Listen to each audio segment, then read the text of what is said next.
I think it was visiting India some time ago, who has been looking at the problem of the accuracy of glucometers. Currently, glucometers are required under an international standard to produce results within a 20%. That figure may be wrong, margin of error. FDA is contemplating more stringent standards. The European standards are also being revised. Japanese. I am sure this applies to India. Okay, let us now turn to biosensors. What is a biosensor? Some kind of a biological macromolecule attached to a substrate. Now, so there's an enzyme-analyte interaction. It's a signal generation produced by molecular recognition. Fundamental to all this is a continuous flow of electrons. Electrons are constantly shuttling back and forth as we talk.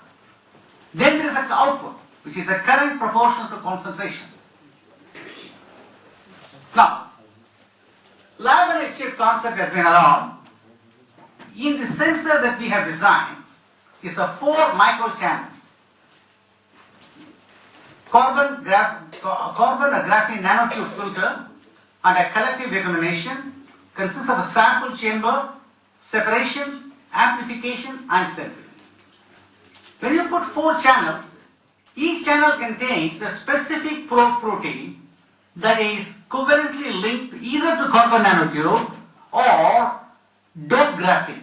Functionalizing graphene has taken some time. Finally, Tim Schwager at MIT and also another group at UCLA, we have developed a practical way of taking the graphene, dope graphene, and functionalizing it, creating a carboxyl group.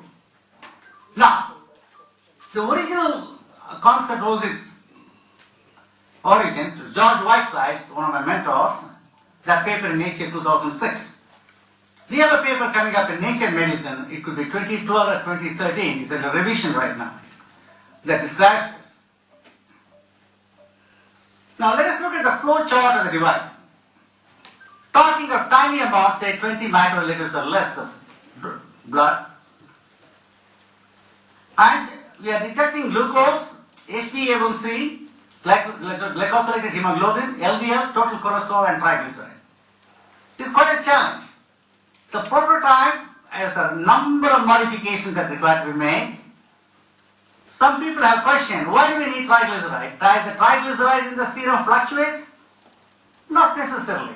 Triglyceride is another area in which we need to focus a lot of attention in countries like India.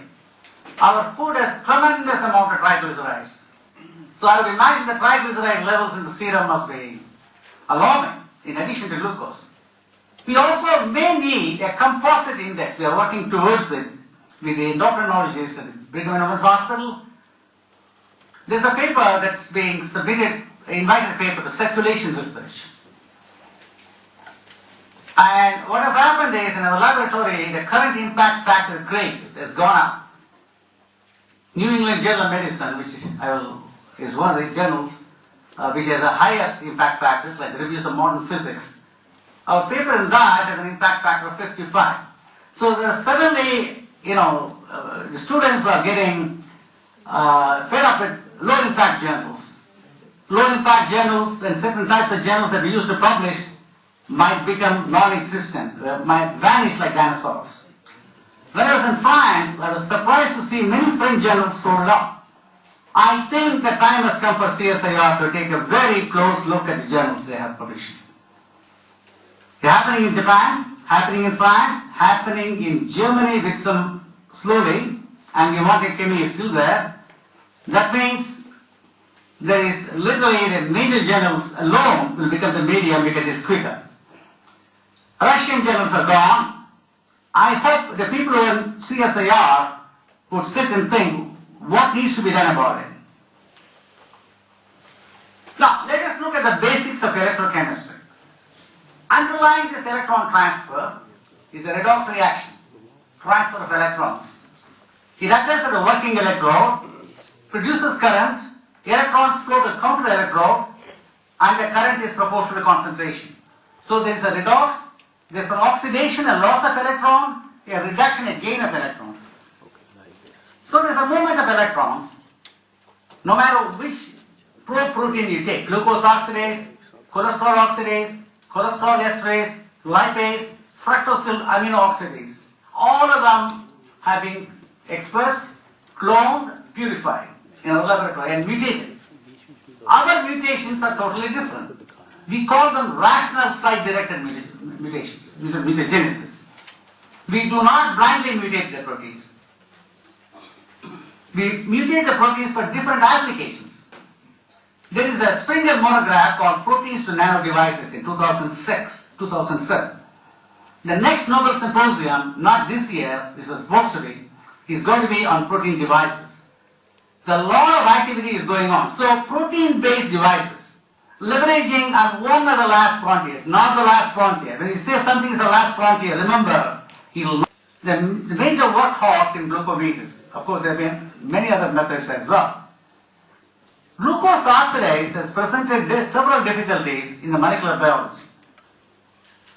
Initially, we were getting it from the fungus and other sources, biological sources. We don't do it anymore. We have cloned it, expressed it with very great difficulty. Half of this glucose oxidase is a flavine adenine dinucleotide. That's the one that loses the electron and gains the electron in the process. What about the electrode? There's a carbon nanotube and graphene. We are looking at direct transfer. I will talk about mediated electron transfer later. The flavine adenine dinucleotide is a cofactor. So there is an oxidized electron acceptor and electron donor. And this is the oxidized and the reduced. Now, in the cholesterol determination, there are two components that are important here. We use both cholesterol oxidase and cholesterol esterase. Interestingly, all these proteins have been crystallized. We spent the early part of our careers in finding protein structures with G. N. Ramachandran and experimentally with many other groups. In 2002, although we may have many other disagreements, I met someone similar to your Vice Chancellor in Atlanta. He said, protein structures are elegant, dynamics is beautiful, you produce a lot of pictures. Let us put them to work and build up a new group in Miami. That triggered, and of course there were a lot of Hiroshimas and Nagasaki's during that period.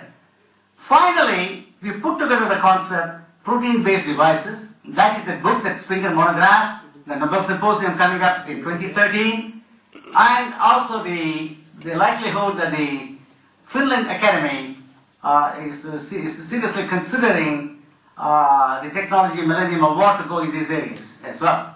So a lot of international activity. But the scientists who are at the back of it have always been in Chapter 11. So we got to put them out of poverty, Vice Chancellor, and make sure there are enough resources for them to live well as well to science. These two don't go together at all. They do not directly correlate. Now, on the LDL determination, block the HDL. Use anti-human beta-lipoprotein. Convert to cholesterol using cholesterol esterase is involved. So the total cholesterol ester is a series of things that is happening here. And eventually we use, bottom line, we use the cholesterol esterase and the cholesterol oxidase in the determination of cholesterol. Now these are some of the slides that shows the various structural changes that are occurring from the cholesterol esters to cholesterol. So anti-human beta-lipoprotein is used to block it. That protein too had been obtained, has recently been cloned. I'm not sure as crystal structure for that exists. It might. We have to look at PDB base. But a group is working on that as well, on the mutants. So we got thousands and thousands of proteins, mutated proteins, recombinant proteins, for various purposes. Be it thin film, eye patch, sensors, robotics, smell recognition too. We are creating a microarray, or looking at the biofuel cells or solar cells. We need mutants constantly engineered, tailored to our needs. Now, I also suggest to the Vice Chancellor to give protein engineering a major thrust here. I think the biotechnology department is ideally suited for that. Problem in India is not money anymore, it's a question of organization here. There was a time there's no money. Now there is money. The money has to be properly channeled and utilized, and we need very dynamic people. Today, I was talking to the founder of Infosys. He was telling me this is a software mentality. You go in the morning at 9 and come back at 5, and you pay hours. But when Dr. Sundaramurthy was working his PhD in Concordia, I was doing in Columbia, as well as Rockefeller and late at the State University of New York, we never thought of money. That was not several years ago.